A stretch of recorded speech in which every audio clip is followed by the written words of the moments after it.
sûr un tout autre point de vue en tant qu'éditrice. Je vais lui passer la parole. Elle a été journaliste et a une très longue expérience dans l'édition. Elle dirige maintenant les éditions du Mot Conduit, qu'elle a fondées en 2012 et qui publie des livres autobiographiques ou qui concernent de très près l'autobiographie. Je te cite, Laurence. Mot Conduit s'écrit à la première personne, un fil conducteur qui se tire de l'intérieur à l'aide d'un jeu qui harponne et sollicite le lecteur. Un jeu qui s'inscrit dans un environnement social ou un contexte historique précis, donnant ainsi au récit individuel une dimension sociologique et collective. En 2021, tu as créé une collection, Vivre, écrire, qui, je te cite encore, veut être une sorte de bibliothèque de l'histoire intime des Français. Ce sont des recueils thématiques, des anthologies qui présentent des extraits de textes inédits, dont la plupart sont déposés à la part. À ce jour, cette collection compte 9 titres, oui, je crois, avec les 2 qui sortent la semaine prochaine.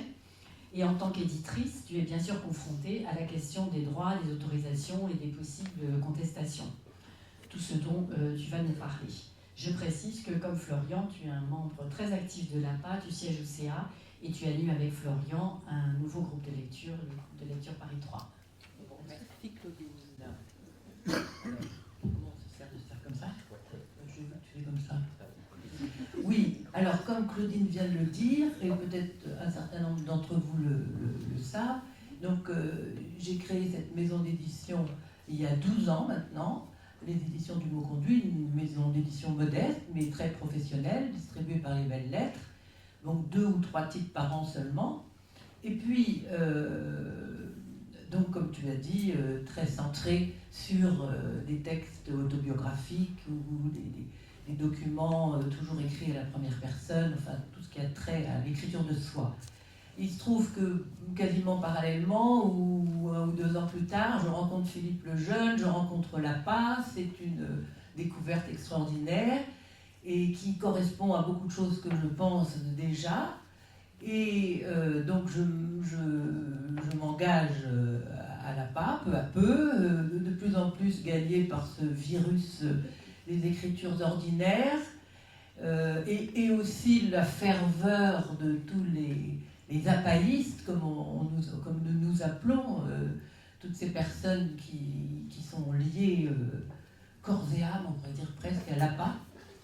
Et alors peu à peu, en tant qu'éditrice, d'un côté, voulant faire rouler, fonctionner cette petite maison le mieux possible,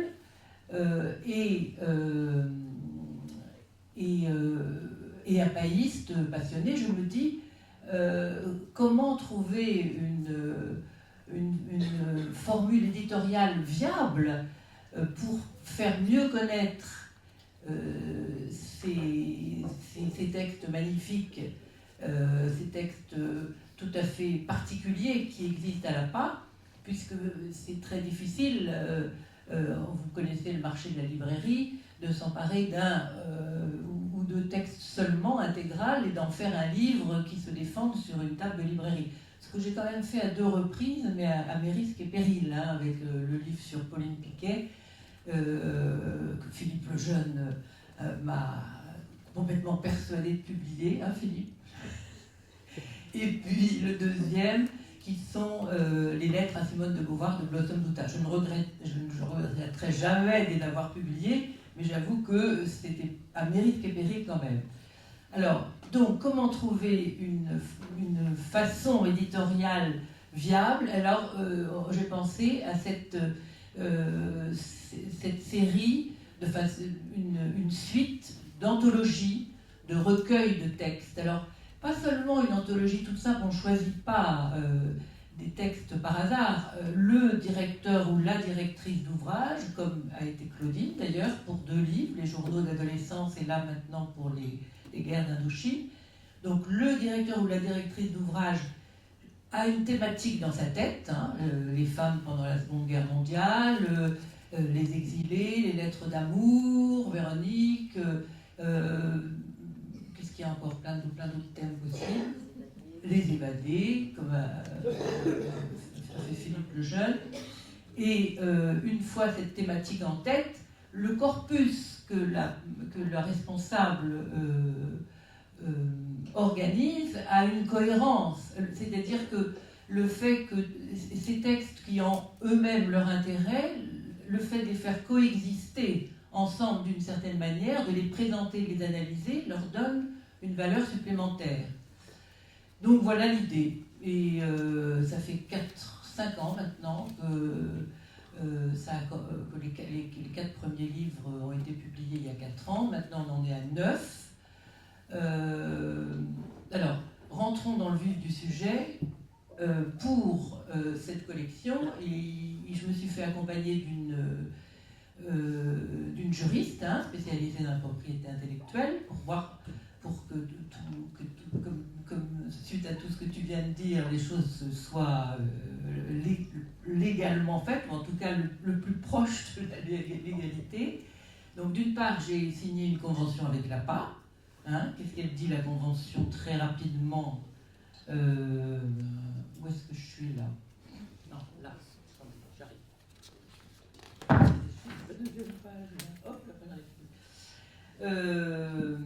donc, la convention qui, alors ouvrir les guillemets, qui autorise les éditions du mot conduit et les chercheurs ou chercheuses qu'elle mandate pour consulter les archives et publier les extraits de textes sélectionnés sous réserve de l'accord formel et écrit de chaque déposant. Donc voilà, c'est une règle générale.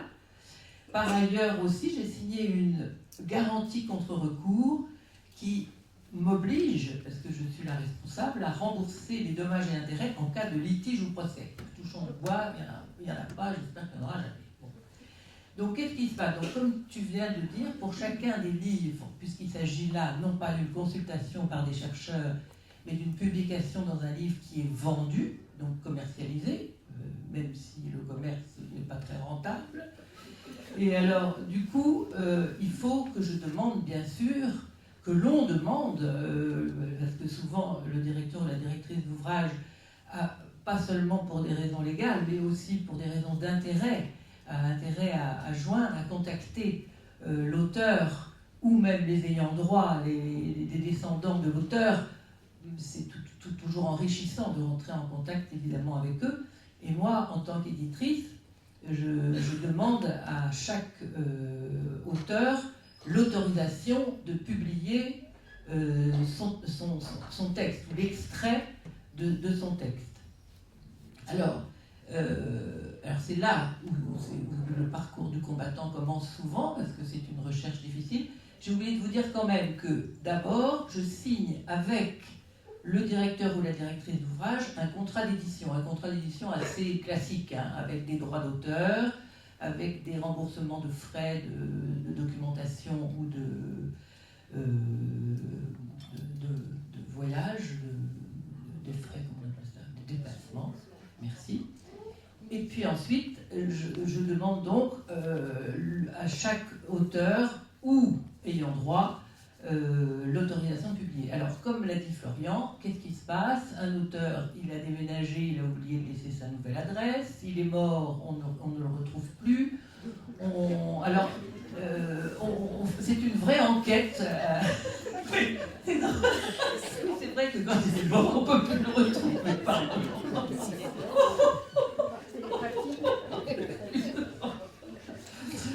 Bon,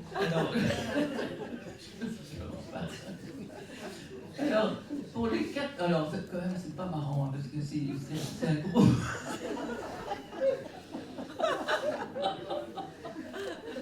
Pour les 4 premiers livres, je me souviens, donc il y a 4 ans, j'avais eu la chance d'être aidée par un stagiaire qui m'a beaucoup aidée à... Alors, qu'est-ce qu'on prend? On trouve toutes les solutions possibles. Alors, on va sur les pages blanches, on regarde les sites de généalogie, les sites pas de rencontres, mais les copains d'avant, les pompes funèbres, les mairies, enfin, toutes les pistes sont possibles.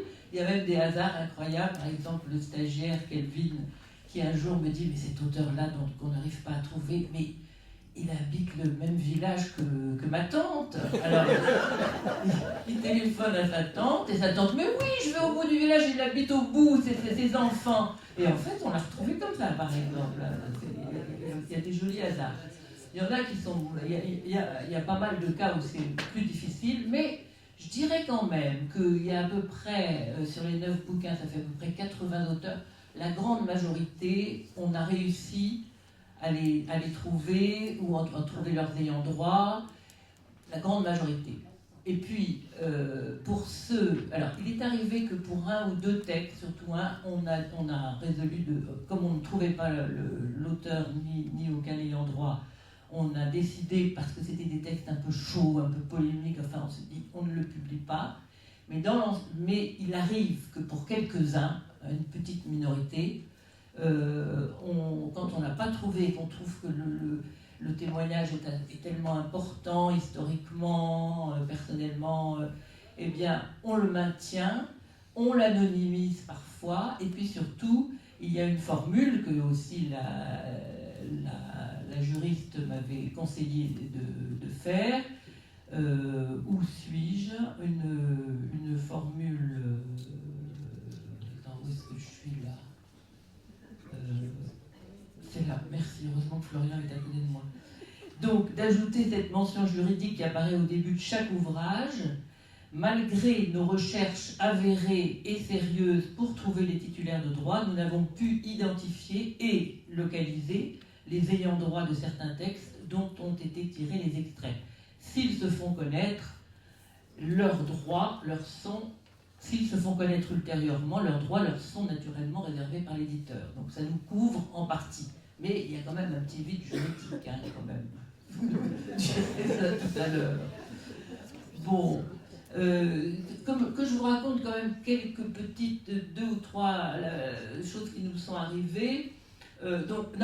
Pour vous, en général, dans la grande majorité, même je ne vois pas, sauf un cas dont je vais vous parler, mais dans l'ensemble, ils sont tous heureux que leurs textes puissent être publiés, et leurs enfants, parfois même encore plus, que la mémoire de leurs parents ou de leurs grands-parents soit connue. Et donc, dans l'ensemble, ils s'empressent d'autoriser, ils sont contents, etc.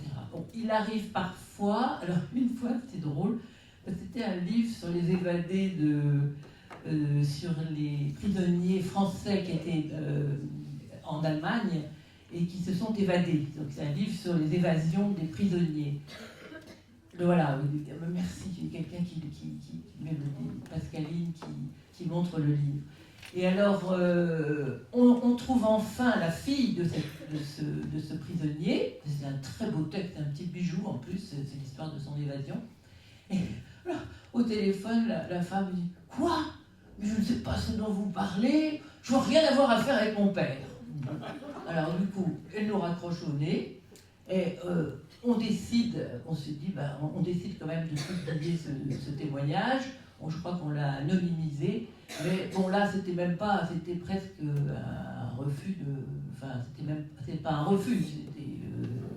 voilà. Qu'est-ce que vous en pensez?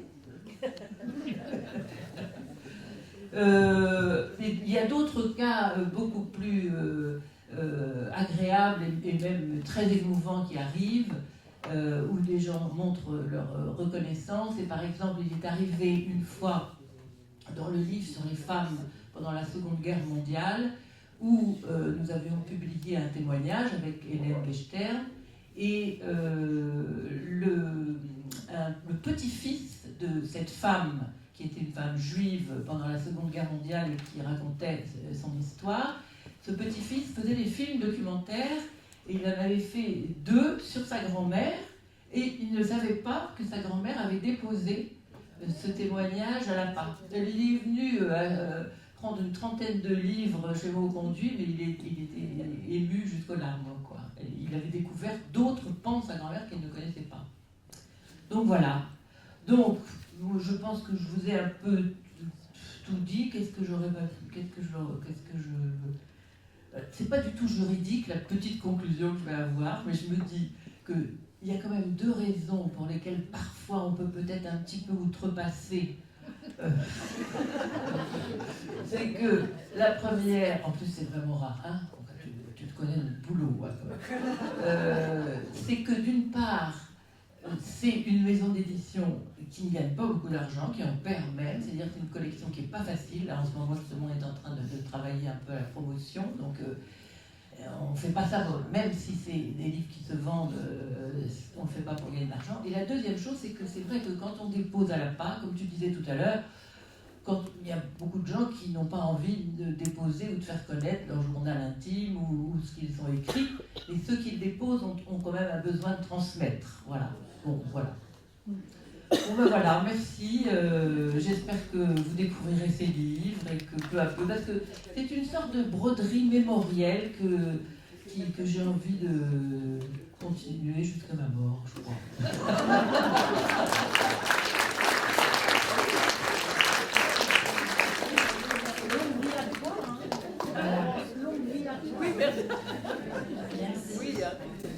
Merci Laurence. Mais bon, moi je trouve que c'est très courageux ce que tu fais.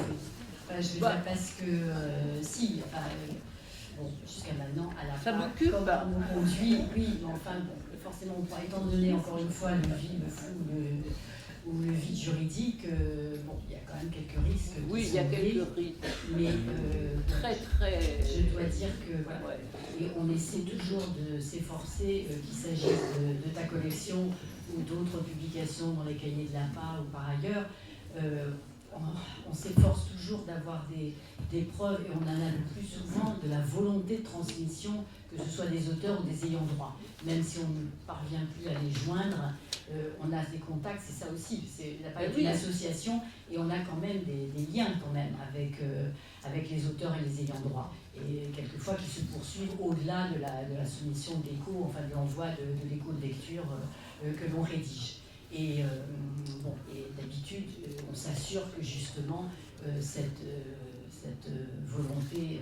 Mais oui, pour les publications de la part, il y a cette recherche. Voilà, donc merci Laurence. Alors maintenant.